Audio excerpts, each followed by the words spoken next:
সুপ্রিয় দ্বিতীয় বর্ষের ছাত্রীরা, আসসালামু আলাইকুম। আমরা আর্থিক অবস্থার বিবরণী করছিলাম। তো এটাও আর্থিক অবস্থার বিবরণী। এটা হচ্ছে উদাহরণ 14 নিউগিন পাবলিকেশনের।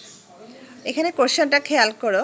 কোশ্চেন লেখা আছে, সুরমা কোম্পানি লিমিটেড এর অনুমোদিত মূলধন 6 লাখ টাকা, যা প্রতিটি 100 টাকা মূল্যে 6000 শেয়ারে বিভক্ত। 2014 সালের 31 ডিসেম্বর তারিখে সমাপ্ত বছরে কোম্পানির প্রস্তুতকৃত রয়্যাল মিলটি নিম্নরূপ। ওকে, এখানে দেওয়া আছে শেয়ার মূলধন। আচ্ছা, অনুমোদিত মূলধন ছিল প্রতিটি 100 টাকা মূল্যের 6000 শেয়ার, আর ইস্যু হয়েছে 4000 শেয়ার।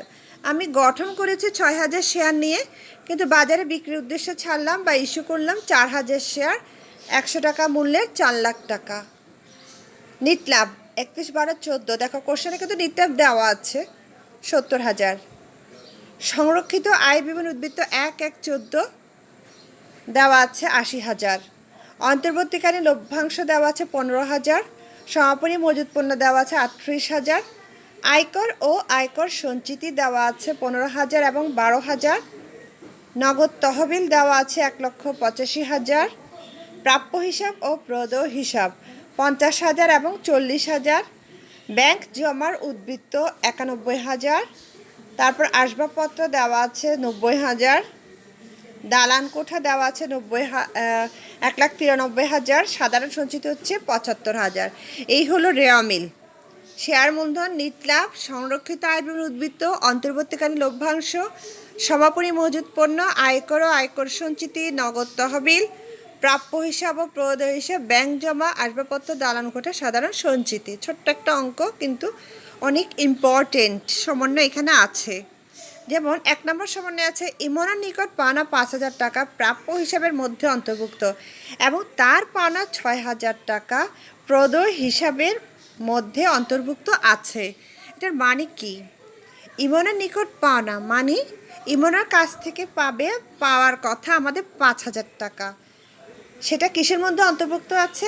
প্রাপ্য হিসাবের মধ্যে অন্তর্ভুক্ত। এবং তার পাওনা আবার সে আমাদের কাছ থেকে পাবে 6,000 টাকা, প্রদেয় হিসাবের মধ্যে অন্তর্ভুক্ত আছে।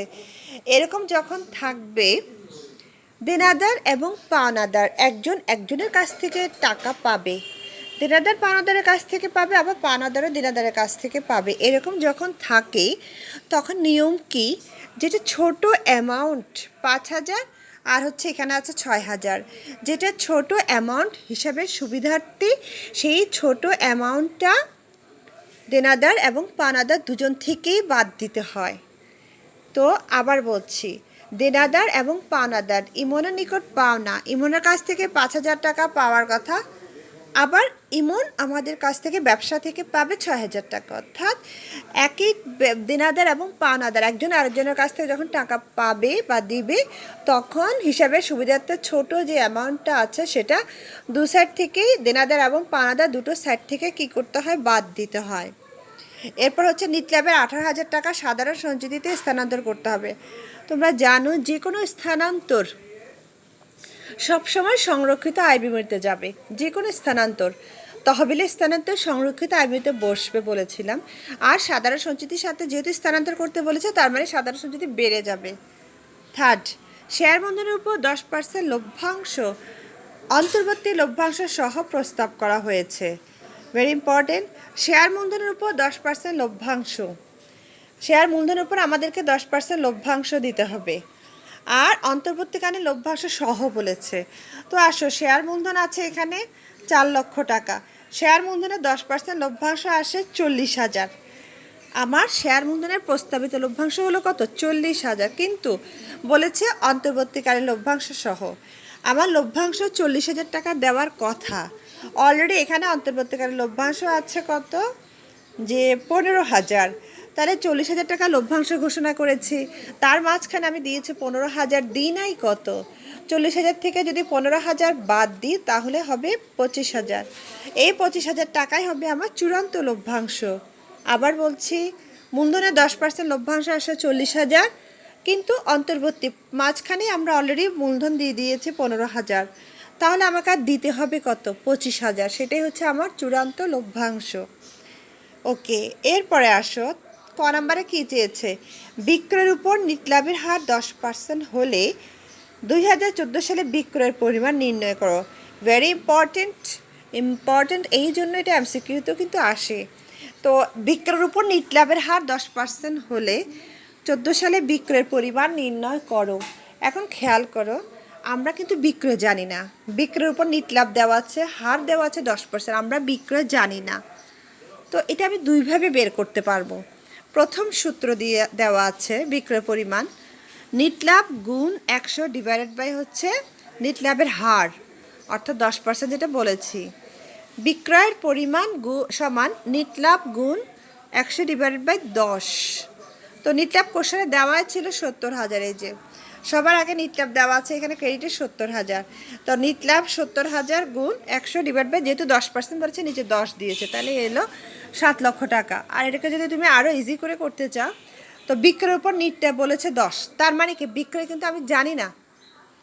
তো আমাদেরকে কি করতে হবে, যেটা আমরা জানি না সেটাকে আমাকে ধরতে হবে 100 টাকা, বিক্রয় আমি জানি না। তাহলে আমাকে কি করতে হবে, নিটলাভের হার, বিক্রয়ের উপর নিটলাভের হার বলেছে 10%। তাহলে খেয়াল করো, আমি এভাবে ধরতে পারি, নিটলাভ 10 টাকা হলে বিক্রয় হবে 100 টাকা। আমি কিন্তু বিক্রয় জানি না, তাই বিক্রয়কে ধরলাম 100, আর নিটলাভ তো 10 টাকা, ওরা বলে দিয়েছে 10%। নিটলাভ 10 টাকা হলে বিক্রয়ের পরিমাণ 100 টাকা। নিটলাভ 1 টাকা হলে বিক্রয়ের পরিমাণ 10/100। নিটলাভ 70,000 টাকা হলে বিক্রয়ের পরিমাণ, নিচে 10 উপরে 100 গুণ 70,000, এলো 7 লাখ টাকা। আবার বলছে দুটো নিয়মের মধ্যে আমাকে দিয়েছিল বিক্রয়ের উপর নিটলাভের হার 10% হলে বিক্রয়ের পরিমাণ কত। বিক্রয় আমরা জানি না, আমাকে তাহলে আমি প্রথম সূত্র ইউজ করতে পারি, নিটলাভ গুণ 100 ডিভাইডেড বাই নিটলাভের হার। তো 70,000 গুণ 100 ডিভাইড বাই 10 এলো 7 লাখ। অথবা আমি বিক্রয় জানি না, বিক্রয়কে আমি ধরতে পারি 100 টাকা, আর নিটলাভ যেহেতু 10% বলেছে মানে 10।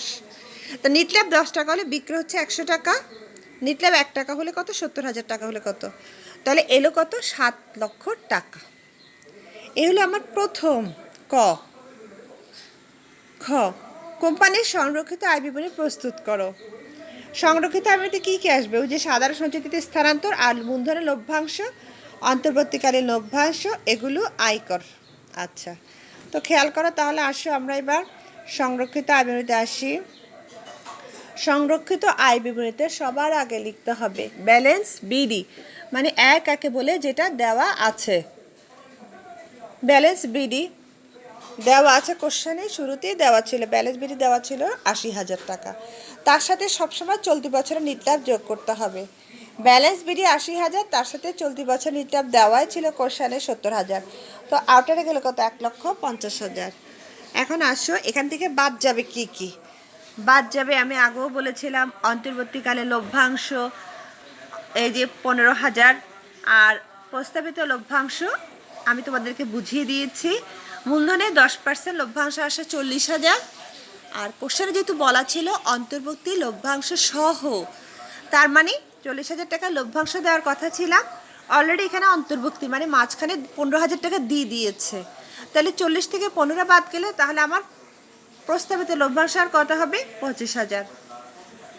এরপর আসো সাধারণ সঞ্চিতিতে আমাকে স্থানান্তর করতে বলেছিল 18,000 টাকা, 58,000। আর হচ্ছে আয়কর, আয়কর থেকে আয়কর সঞ্চিতি পুরাতন যেটা সেটা বাদ চলে গেছে 12,000, আউটারে গেল 3,000। তাহলে সব কিছু যোগ বিয়োগ করলে সংরক্ষিত আয় বিবরণীর সমাপনী জের হবে 89,000। আবার বলছি, সংরক্ষিত আয় বিবরণীতে সবার আগে ব্যালেন্স বিডি হবে, তার সাথে চলতি বছরের নিটলাভটা যোগ হবে, তার থেকে সবসময় বাদ যাবে অন্তর্বর্তীকালীন লভ্যাংশ, আয়কর থেকে পুরাতন আয়কর সঞ্চিতি বাদ যাবে, আর হচ্ছে ওই যে যেটা শেয়ার মূলধনে 10% লভ্যাংশ দিতে বলেছে অন্তর্বর্তী সহ, সেটা এলো 25,000। তাহলে সংরক্ষিত আয় বিবরণীর সমাপনী জের হলো 89,000। এবার আসি আমরা গতে কি চেয়েছিল আমাদের। গ, সংরক্ষিত আয় বিবরণীর জের 89,000 টাকা ধরে হিসাবকাল শেষ তারিখে কোম্পানির আর্থিক অবস্থার বিবরণী প্রস্তুত করো। পুরো আর্থিক অবস্থার বিবরণী তৈরি করতে হবে। তো এখানে দেখি আমরা আমাদের স্থায়ী সম্পদ কিছু আছে কি না, আছে, আসবাবপত্র আছে, দালান কোঠা আছে, কোনো অবচয় কিন্তু নাই। তো আসবাবপত্র, দালান কোঠা, স্থায়ী সম্পদ ধরবো। বিনিয়োগ নাই কোশ্চেনে, চলতি সম্পদ আছে, আর অসমন্বয়কৃত ব্যয় বা ভুয়া সম্পত্তি যেটা আমরা বলি সেটাও নাই। মূলধন অনুমোদিত আছে 6 লাখ, ইস্যু আছে 4 লাখ, আর আছে সাধারণ সঞ্চিতি। ওকে, এই হলো আমাদের অঙ্কের সামারি। এবার আমরা আসো আর্থিক অবস্থা বিবরণী ধরি। সবার আগে আসো স্থায়ী সম্পদ। আমি একটু আগে বলেছি স্থায়ী সম্পদ দালান কোঠা আর আসবাবপত্র আছে। তো দালান কোঠা আর আসবাবপত্র কোনো অবচয় নাই, তাহলে দালান কোঠা আর আসবাবপত্র যোগ করে আউটারে গেল 2,83,000। দালান কোঠা হচ্ছে 1,93,000, আসবাবপত্র হচ্ছে 90,000, আউটারে গেল 2,83,000। এ হলো স্থায়ী সম্পদ। এবার আসো চলতি সম্পদ। আমরা তো জানি যে চলতি সম্পদ কি, নগদ তহবিল। নগদ তহবিল এলো 1,85,000। এবার আসে প্রাপ্য হিসাব। ওই যে একটু আগে বলেছিলাম দেনাদার এবং পাওনাদার একজনের কাছ থেকে যদি পায় বা দেয়, তখন ছোট যেটা অ্যামাউন্ট সেটা দুজন থেকে বাদ দিতে হয়।